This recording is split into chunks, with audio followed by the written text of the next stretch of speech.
হযরত ইব্রাহিম ইবনে Adham রহমতুল্লাহ আলাইহি বলখের বাদশা ছিলেন, কিন্তু আল্লাহকে খুব ভালোবাসতেন। কাকে ভালোবাসতেন? আল্লাহকে ভালোবাসতেন, আল্লাহকে চাই। তো একদিন রাতের বেলায় ছাদের উপরে শাহী প্রাসাদ, যেটা মানে মনে করেন আমাদের গণভবন, এটা তো আর জিন্দিগিতে আর কারো জায়গা হবে না, এটা জাদুঘর হয়ে যাবে ইনশাআল্লাহ। কি বলেন আপনারা? ইকবাল রোডে যারা থাকি খুব জ্বালাতনের শিকার হইতেন, কয়েকদিন পর পরে খালি বন্ধ করে দেয়, এই করে এই করে, বিরাট ঝামেলা করত।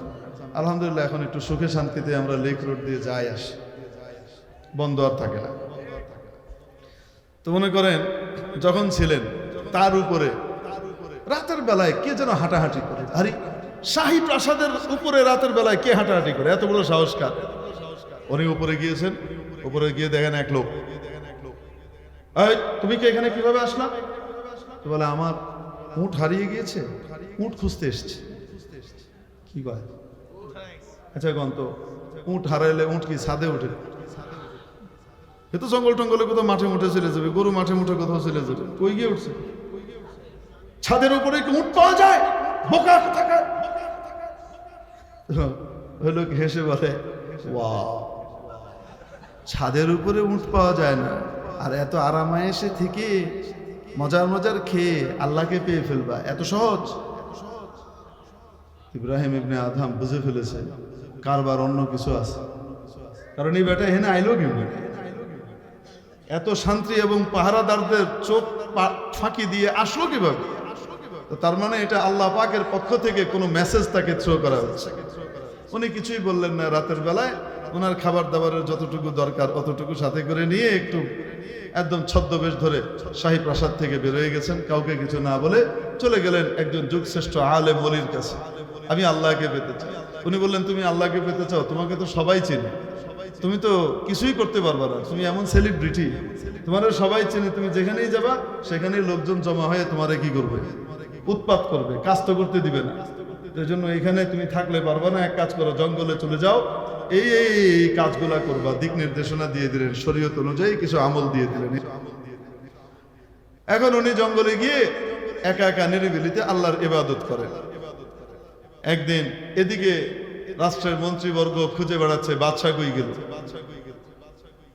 অনেক পরে প্রায় ৩-৪ মাস পার হয়ে গেছে, তারা খবর পেয়েছে বাদশার মতো দেখতে এক লোককে জঙ্গলে দেখা গেছে। তারা সব মন্ত্রী পরিষদের লোকজন সব গিয়ে ওখানে হাজির হয়েছে, যে বলছে, হযরত আপনি এখানে, দেশের কি অবস্থা হচ্ছে, আমরা আপনার অনুপস্থিতিতে কোনো মতে চালিয়ে নিয়েছি, আপনি তাড়াতাড়ি ফিরে চলেন। এই বাদশাহী ছেড়ে আপনি জঙ্গলে এসেছেন, কে আপনার মাথা খেলো? আপনার মাথাটা কে খেলো?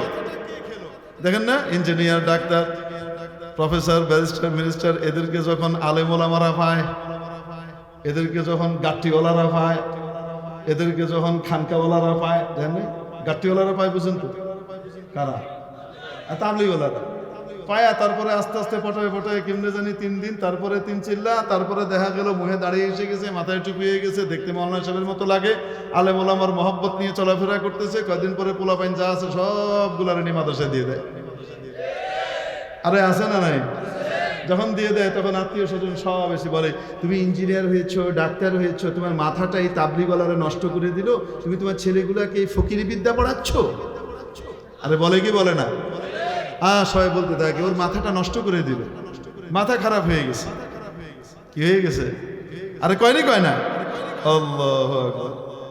আলেম ওলামার সোহবতে যাওয়ার কারণে, আল্লাহওয়ালার নেক নজর করার কারণে গোটা জীবন চেঞ্জ হয়ে গেছে। কত ডাকাত, কত জুয়াখোর, সুদখোর, ঘুষখোর এবং কত উল্টা পাল্টা মানুষ, মদখোর, নেশাখোর ব্যক্তি ভালো হয়ে আল্লাহর ওলি হয়ে গেছে, ঠিক কিনা? এখন কি বলে, আপনার মাথাটা খারাপ হয়ে গেছে বাদশা নামদার, আপনি কোথায় এসেছেন? হযরত ইব্রাহিম ইবনে আদহাম রহমতুল্লাহ আলাইহি তখন বসে বসে ওনার কাপড় ছিঁড়ে গেছে, সেই কাপড় সেলাই করছেন সূচ দিয়ে। কি দিয়ে সেলাই করে? নিজে সূচ দিয়ে সেলাই করে। সুবহানাল্লাহ। আহা,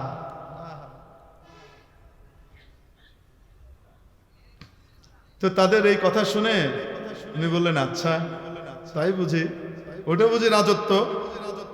ওটা তো নকল। আচ্ছা ঠিক আছে, দেখো।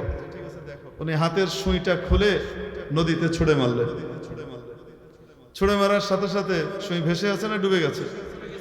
ডুবে যাওয়ার পরে উনি বলছেন, এই মাছেরা আমার সুইটা নিয়ে এসো তো। কি বলছে? এই মাছেরা আমার সূচটা নিয়ে এসো তো। বলার সাথে সাথে কিছুক্ষণের মধ্যে শত শত মাছ এসেছে, প্রত্যেকের মুখে একটা করে সোনার সূচ। হুজুর, গাঁজাখুরি গল্পের আর জায়গা পাচ্ছেন না? ওরা সোনার সূচ পেল কোথায়? আচ্ছা ঠিক আছে, হযরত আইয়ুব আলাইহিস সালাম বাদশা ছিলেন। কি ছিলেন? বাদশা ছিলেন। একদিন গোসল করছেন, তিরমিজি শরীফের ভিতরে হাদিস আছে, আরো বহু কিতাবে এই হাদিস আছে। গোসল করছেন, আল্লাহ তাআলা ওনাকে দেখার জন্য সোনার ফড়িং পাঠিয়ে দিলেন। কি পাঠিয়ে দিলেন? সোনার ফড়িং। আরে ফড়িং যখন উড়ে এমনিই তো রোদের কারণে ঝিলমিল করে সোনার মতো লাগে, ঠিক কিনা? আর আল্লাহ তাআলা পাঠিয়েছেন রিয়েল সোনার ফড়িং। হাদিসের ভাষা বলছি, আল্লাহ সোনার ফড়িং পাঠাইতে পারেন কি পারেন না? হুজুর, সেই সোনার ফড়িং উড়বে কিভাবে? আসল ফড়িং উড়ে যেভাবে, কিভাবে উড়ে বুঝিয়ে দেয়। আসল ফড়িংকে রূহ দিয়েছেন যে আল্লাহ, সোনার ফড়িংকে রূহ দিয়েছেন সে আল্লাহ। আল্লাহর নবী বলেছেন, অতএব সবই সত্য, তোমার বিজ্ঞানে ধরুক আর না ধরুক। ঠিক কি ঠিক না? আল্লাহর নবী বলছেন সোনার ফড়িং এসে ঘুরে বেড়াচ্ছে, সব সোনার ফড়িং। আর হযরত আইয়ুব আলাইহিস সালাম গোসল করা বাদ দিয়ে ও ঝুলি নিয়ে সোনার ফড়িং পটাপট একটা একটা করে ধরে আর ঝুলির ভিতরে ভরে। আল্লাহ তাআলা ওহী পাঠালেন, আইয়ুব, আমি কি তোমাকে কম দিয়েছি? এত বড় রাজত্ব দিলাম, এত বড় সুখের জীবন দিলাম, কোনো অভাব নাই তোমার। আমি আমারই মাখলুক গুলাকে পাঠাইলাম সোনার ফড়িং, কি সুন্দর, এগুলাকেও তুমি ছাড়তেছো না, এগুলাকেও ধীরে ধীরে ভিতরে ভরতেছো, তোমাকে সোনার অভাব আছে? আইয়ুব আলাইহিস সালাম বলেন, ইয়া আল্লাহ, আপনার দান থেকে মুখ ফিরায় নেওয়ার ক্ষমতা কার আছে? আমি যতই ধনী হই, আপনার ধনের সামনে আমার কিছু, এজন্য আপনি দিচ্ছেন, আমি নিব না। গেলিগা কে দিছে? আপনি পাঠাইছেন তো, আমি নিব না। গেলিগা ঠিক এইভাবে কোনো ব্যক্তির জন্য যদি আল্লাহ পাক হালাল উপায়ে অঢেল রিজিকের ব্যবস্থা করে দেয়, সেই অঢেল রিজিক রাখা কোনো ক্ষতিকর কিছু নয়, ধন সম্পদ জমা করা ক্ষতিকর কিছু নয়। তবে গরিবের হক আদায় করতে হবে, যেই মাওলা দিয়েছেন সেই মাওলার খুশির জন্য দান খয়রাত করতে হবে, ঠিক কিনা? তো সোনার ফড়িং আল্লাহ পাঠাইতে পারেন কিনা? যে আল্লাহ সোনার ফড়িং পাঠিয়েছেন, সেই রব্বুল আলামিন ইব্রাহিম ইবনে আদহামের জন্য মাটির তলায় পানির ভেতরে সোনার সূচ পয়দা করে দিয়েছেন। শত শত পারেন কি পারেন না? সোনার সূচ নিয়ে এসে সব মাছরা এরকম করে মুখ ভাসিয়ে রেখে দিয়েছে। সবাই হাঁ করে দেখে, হে রে, আমাদের বাদশা তো আগে ছিল শুধু মানুষের রাজা, এখন তো দেখা যায় পশু পাখি প্রাণীরও রাজা হয়ে গেছে। উনি বললেন, আরে না, আমারটা দে, আমারটা দে, সোনারটা দরকার নাই, আমারটা দে। একটা মাছ ওনার ওই সূচটা এনে সামনে ধরলো, উনি আস্তে করে সূচটা নিয়ে নিলেন। নিয়ে তারপরে বললেন, কোন রাজত্বের কথা বলো, এবার বলো আমি হেরেছি না জিতেছি? তারা বললেন, আপনি অবশ্যই জিতেছেন, এবার আমাদের কাছে আসেন, এসে আপনি রাজত্ব চালান। উনি বললেন, না, আমার শেখ যতক্ষণ আমাকে যেতে না বলবেন ততক্ষণ যাব না। মেরে মুহতারাম দোস্ত আজিজ বুজুর্গ, এই জন্য বলছিলাম, যখন বান্দা মাওলার হয়ে যায়, মাওলাও বান্দার হয়ে যান, তার জন্য বিশেষ ফ্যাসিলিটির ব্যবস্থা হয়ে যায়, ঠিক কিনা? মাওলার হতে কে কে রাজি আছে? লিল্লাহি তাকবীর, লিল্লাহি তাকবীর। আয় আল্লাহ, এই হাতগুলাকে কবুল করে নেন, আমাদেরকে আপনার বানিয়ে দেন, আপনার নিকটতম বান্দা বান্দি হিসেবে কবুল ও মঞ্জুর করে নেন।